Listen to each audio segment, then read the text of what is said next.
अस्सलाम वालेकुम dear students, मैं उम्मीद करता हूँ कि आप लोग खैरियत से होंगे। आज हम एक बहुत ही इम्पोर्टेंट टॉपिक जो वाउचिंग के अंदर डिस्कस करने जा रहे हैं वो है लॉन्ग टर्म लायबिलिटीज़ का।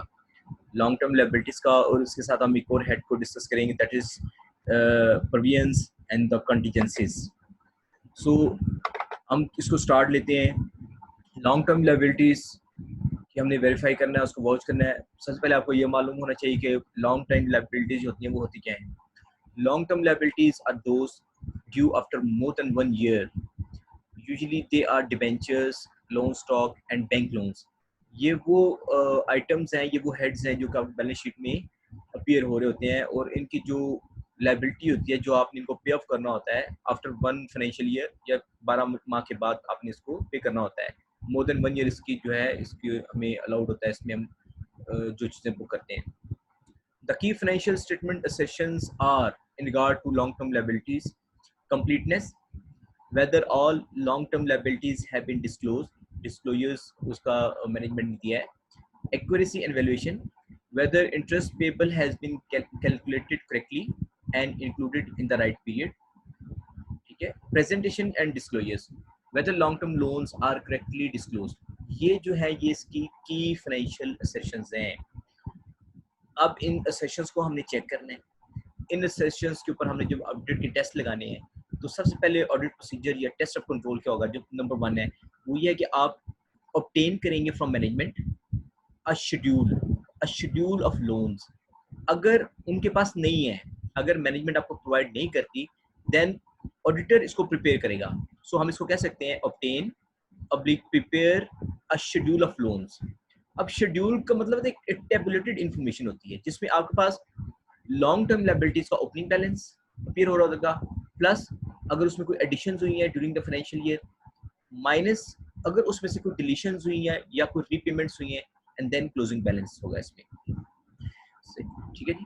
सेकेंडली इसके अंदर आपने क्या करना है कि आपने ट्रेस करना है तमाम एडिशंस को और रीपेमेंट्स को। एडिशंस का मतलब है जो ड्यूरिंग द फाइनेंशियल ईयर आपने क्या किया है, मजीद लॉन्ग टर्म लोन्स आपने लिए हैं, या लायबिलिटीज जो है आपने क्लाइंट की जो फाइनेंशियल पोजीशन है, जो पोजीशन है उसमें अपीयर हो रही है।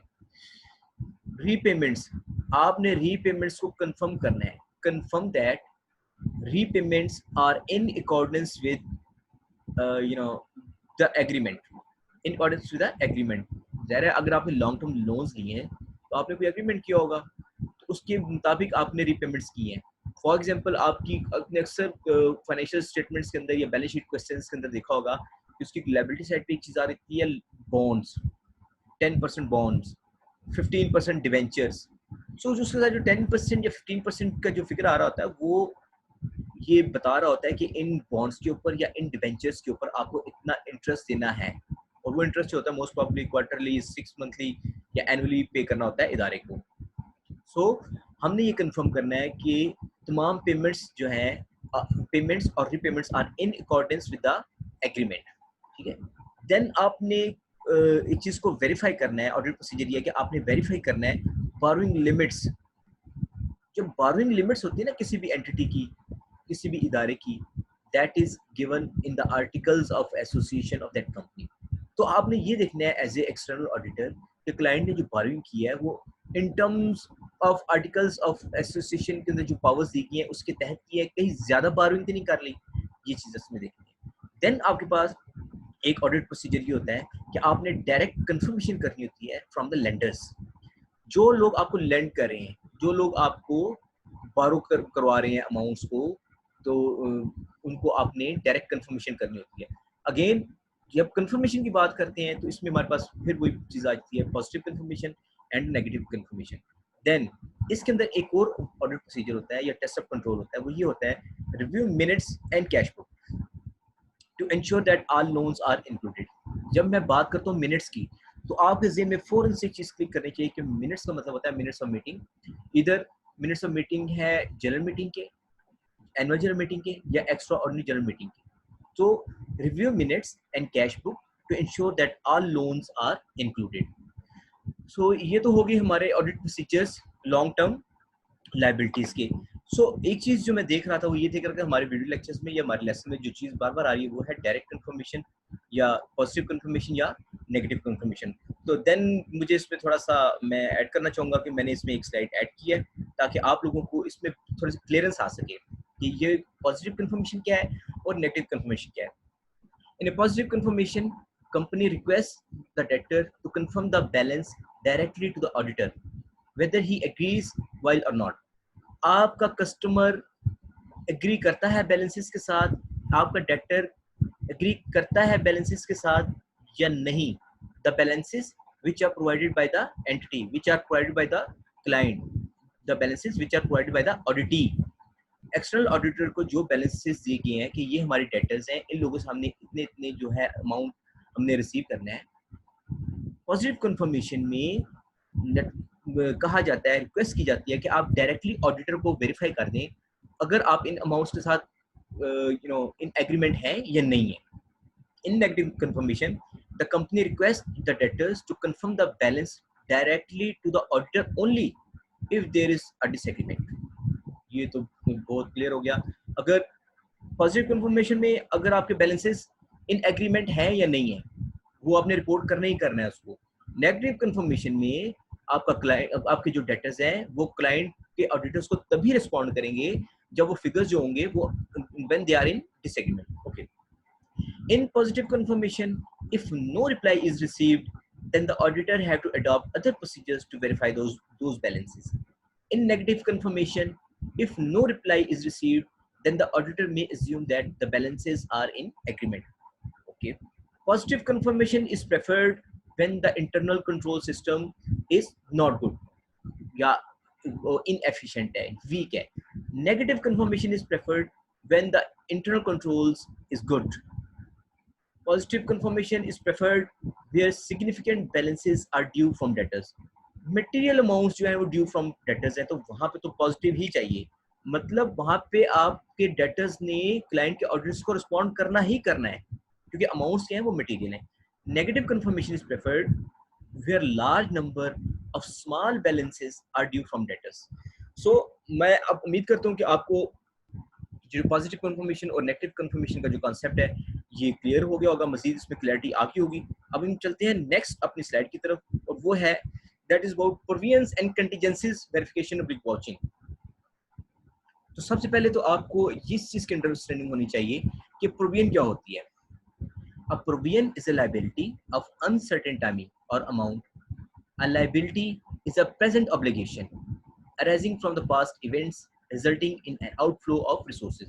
प्रोविजन की डेफिनेशन क्या है? एक अनसर्टेन टाइमिंग और अमाउंट। हमें नहीं पता कि हमें, फॉर एग्जांपल, अगर हमारे पास 100,000 के डेटर्स हैं तो हमें 90,000 का तो एश्योरेंस है कि ये लोग हमें पैसे दे देंगे, लेकिन 10,000 के कुछ डेटर्स ऐसे हैं जिन पे हमें डाउट है कि ये बहुत पेमेंट्स को डिले करते हैं या sometimes they are failure to pay the amounts. So a provision is a liability of uncertain timing और amount. A liability is present obligation arising from the past events resulting in outflow of resources. Resources का मतलब है जो अब आपकी payments जब आपके account से जा रही होती है, that is what outflow of economic resources या outflow of resources. Now we need to understand first what is a contingent asset and what is a contingent liability. So first of all हम contingent assets को देख लेते हैं। A possible contingent asset arising from past events whose existence will be confirmed only by the occurrence of one or more uncertain future events not wholly within the entity's control.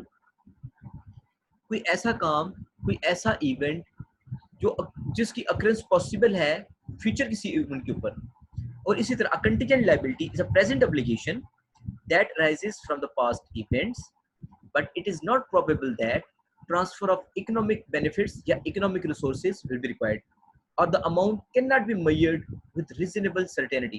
For example, a contingent asset या contingent liability की बात कर लेते हैं, may be कि आपके किसी customer ने, आपके किसी क्रेडिटर ने आपके ऊपर सू कर दिया है, क्लाइंट के ऊपर, क्लाइंट की बिजनेस एंटिटी के ऊपर एक लिटिगेशन में चले गए हैं किसी अमाउंट के ऊपर।